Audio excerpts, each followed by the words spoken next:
ನಮಸ್ಕಾರ ಸರ್. ನಮ್ಮದು ಎತ್ತಿನ ಬೂದಿಯಾಳ ಸರ್. ನಮ್ಮ ಹೆಸರು ಬಸವರಾಜ್ ಅಂತ. ನಮ್ಮ ಅಪ್ಪನ ಹೆಸರು ಯರ್ಯಪ್ಪ ಅಂತ.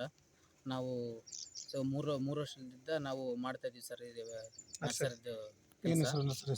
ನಮ್ಮ ಹೆಸರು ಬಸವರಾಜ್ ಸರ್. ನರ್ಸರಿ ಹೆಸರು ಯರ್ಯಪ್ಪ ವೆಜಿಟೇಬಲ್ಸ್ ಸರ್. ಹಾಂ ಸರ್, ನಾವು ಅದು ಸುಮಾರು 2 ವರ್ಷದಿಂದ ಚೆನ್ನಾಗಿ ಬಂದಿದೆ ಸರ್ ಕೊಕೊಪೀಟ್. ಈ ವರ್ಷ 3ನೇ ವರ್ಷ ಒಟ್ಟು ಕೊಕೊಪೀಟದ್ದು ತೊಂದರೆಲಿದ್ದ ಫೋನ್ ಮಾಡಿ ಕೇಳಿದ್ರೆ ಅವ್ರ ಅಕೌಂಟಿಗೆ ರೊಕ್ಕ ಹಾಕಿರಿ, ಅದಕ್ಕೋಸ್ಕರ ನಾವು ಹಾಕ್ತೀವಿ ಅಮೌಂಟು, ಇಲ್ಲಿದ್ರೆ ಕಳಿಸಲ್ಲ ಅಂತಂದಿದ್ರು ಸರ್. ನಾವು ಆಗ ಒಂದು ಟನ್ನಿಗೆ ಬಂದು 9,800 ನಂಗೆ ಟನ್ ತಗೊಂಡಿದ್ದೀವಿ ಸರ್. ಹೋದ ಸರ ಬರೀ 5,400 ರೂಪಾಯಿ ಇತ್ತು ಸರ್ ಟನ್ನು. ಈ ಸರ್ 9,400 ರೂಪಾಯಿ ಬಿದ್ದಿದೆ ಸರ್. ಅದಕ್ಕೋಸ್ಕರ ನಾವು ಇದೆಲ್ಲ ಮಾಡ್ತಾ ಇದ್ರೆ ರೈತರೆಲ್ಲರೂ ಬಂದು ಚೆನ್ನಾಗಿ ಮಾಡ್ತಾನಂತ ನಮ್ಮ ತಗ ಬಂದು ಬೀಜ ಕೊಟ್ಟು ಹಾಕ್ರಪ್ಪ ನೀನು ಚೆನ್ನಾಗಿ ಮಾಡ್ತೀಯ, ಅದಕ್ಕೋಸ್ಕರ 5531 ವೆರೈಟಿ ಸರ್. ವೆರೈಟಿಗಳು ಜಗ್ಗಿದೆ ಸರ್. ಎಲ್ಲ ಕಂಪ್ನಿ ಬೀಜ ಹಾಕಿದ್ದಾರೆ ಸರ್ ಈ ಸರ್ ನಮ್ಮ ಹತ್ರ. ಇದು ಬೆಳೆ ಹಾಕೋದ್ರಿಂದ 20 ದಿನವರೆಗೆ ಚೆನ್ನಾಗೇ ಬಂತು ಸರ್ ಜರ್ಮಿಷನ್. 20 ದಿನ ಆದಂಗೆ ಸ್ಟಾಪ್ ಆಗಿಬಿಟ್ಟಿದೆ ಸರ್. 4 ಇಂಚು ಬಂದಿದ್ದ ಗಿಡ ಅಸಲಿನ ಬೆಳಿತಾ ಇಲ್ಲ ಸರ್.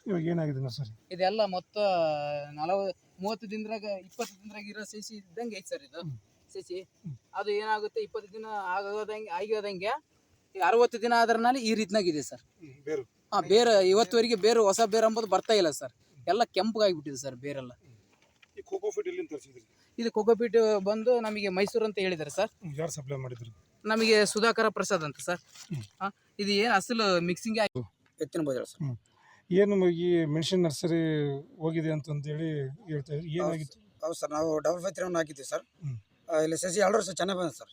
ಬೇಷ್ ಐತೆ ಅಂತೇಳಿ ಇಲ್ಲಿ ಹಾಕಿದ್ವಿ ನಾವು. ಅವ್ರು ಬೀಜ ಬೇಷ ಸರ್. ಕೊಕೊಪೀಟ್ ಫೇಲ್ ಆಯ್ತು ಅಂತೇಳಿ ಸಸಿ ಎಲ್ಲ ಸತ್ತು ಹೋಗಿತ್ತು ಸರ್. ಎಷ್ಟು ಎಕರೆ ಬೀಜ ತಂದು ಹಾಕಿದ್ವಿ? ನಾವು 3 ಎಕರೆ ಹಾಕಿದ್ವಿ ಸರ್. ಎಷ್ಟು ಕೆಜಿ ಬೀಜವು? ಕೆಜಿ 70,000 ರೂಪಾಯಿ ಒಂದು ಕೆಜಿ ಸರ್. ಯಾವ ಕಂಪನಿವು? ಹೊಲದಲ್ಲಿ ತಗೊಂಡೋಗಿಟ್ರು ಕೂಡ ಏನು ಒಂದು ಎಕರೆಗೆ ಎಷ್ಟು ಬೀಜ ಬೇಕಾಗ್ತವ? ಸುಮಾರು 1500 ಸಸಿ ಬೇಕಾಗ್ತವೆ. 15,000ರಿಂದ 20,000ವರೆಗೆ ಸಸಿ ಬೇಕು. ಬೀಜ ಎಷ್ಟು ವ್ಯಾಲ್ಯೂ ಆಗ್ತದೆ? ಒಂದು ಎಕರೆಗೆ 10,000 200 ಟ್ರೈ ಹಚ್ತಾ ಇದೀವಿ ಸರ್. ಇದರಲ್ಲಿ ಬಂದು 100 ಸಸಿ ಇರ್ತಾವೆ. ಈ 100 ಸಸಿಯಲ್ಲಿ ಒಂದು ಇದರಲ್ಲಿ ಅದ ಹೆಂಗಾಗಿದೆ ಎಲ್ಲ ಕೊಳ್ತೋಗಿ ಮಿನಿಮಮ್ ಇರ್ತಕ್ಕಂಥ ನರ್ಸರಿ ಆದ್ರೂ ಇವಾದ್ರೂ ಯೂಸ್ ಆಗ್ತಾವ? ಇವು ಯೂಸ್ ಆಗಲ್ಲ. ಈಗ ಇಟ್ಟರು ಕೂಡ ಏನಾಗ್ತದೆ, ಕೊಳ್ತೋಗ್ತದೆ. ಆಲ್ರೆಡಿ ಬೇರೆಯವ್ರು ತಗೊಂಡೋಗಿ ಇಟ್ಟಿದ್ದಾರೆ, ಬಟ್ ಅದರಲ್ಲಿ ಏನು ಬೆಳೆದೇ ಇಲ್ಲ. ಭತ್ತ ಕೆಡಿಸಿ ಈಗ ಮತ್ತೆ ಬೇರೆ ಮೆಕ್ಕೆಜೋಳ ಏನೋ ಬೇರೆ ಬೇರೆ ಇಟ್ಕೊಂತಿದ್ದಾರೆ. ಇದೆಲ್ಲ ಏನು ಕೊಕೊಪೀಟ್ ಇದೆ ಪ್ರಾಬ್ಲಮ್. ಎಲ್ಲ ಸಸಿ ಕೂಡ ದಿನ ಒಣಗ್ತಾ ಹೋಗ್ತಾ ಇದೆ. ಏನು ದೂರ ಕೊಡ್ತೀರಾ ಸರ್ಕಾರಕ್ಕೆ? ನಾವು ದೂರ ಕೊಡ್ಬೇಕಾಗ್ತದೆ. ಈಗ ಮತ್ತೆ ಸಚಿವರನ್ನ ಭೇಟಿ ಮಾಡ್ತೀರಾ? ಮಾಡಿದ್ವಿ, ಸಚಿವರನ್ನ ಭೇಟಿ ಮಾಡ್ತೀವಿ, ನಮ್ಮ ಭಾಗ MLA ಎಲ್ಲರಿಗೂ ಭೇಟಿ ಮಾಡ್ತೀವಿ.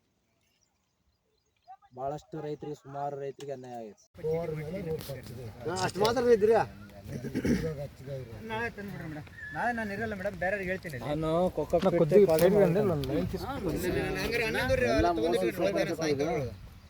ಮೋಸನೇ ಜಾಸ್ತಿ. ಇವನು ಬಳಸಿದ್ದು ಕೊಟ್ಟಿರೋದವನು ಬಳಸಿರೋದಲ್ಲಣ್ಣ, ಇದು ಡೂಪ್ಲಿಕೇಟ್ ಕೂಡ ನಾವು ಬಳಸಿರೋದಾದ್ರೂ ಕೂಡ ಹೆಂಗ ಬರ್ತಿತ್ತು ಅನ್ಕೊಂಡು. ಒಬ್ರು ಬೇಸ್ ಐತಿ, ಒಬ್ರದ್ದು ಅಂದ್ರೆ ಅದನ್ನೊಂದು ಲೆಕ್ಕ ಇರುತ್ತೆ. ಈ ವಿಡಿಯೋನ ಇಷ್ಟಪಡ್ತಿದ್ರೆ ಒಂದು ಲೈಕ್ ಮಾಡಿ, ಜ್ಞಾನವನ್ನು ಹಂಚಲು ನಿಮ್ಮ ಸ್ನೇಹಿತರೊಂದಿಗೆ ಹಂಚಿಕೊಳ್ಳಿ ಮತ್ತು ಹೆಚ್ಚಿನಕ್ಕಾಗಿ ಸಬ್ಸ್ಕ್ರೈಬ್ ಮಾಡಲು ಮರೆಯಬೇಡಿ.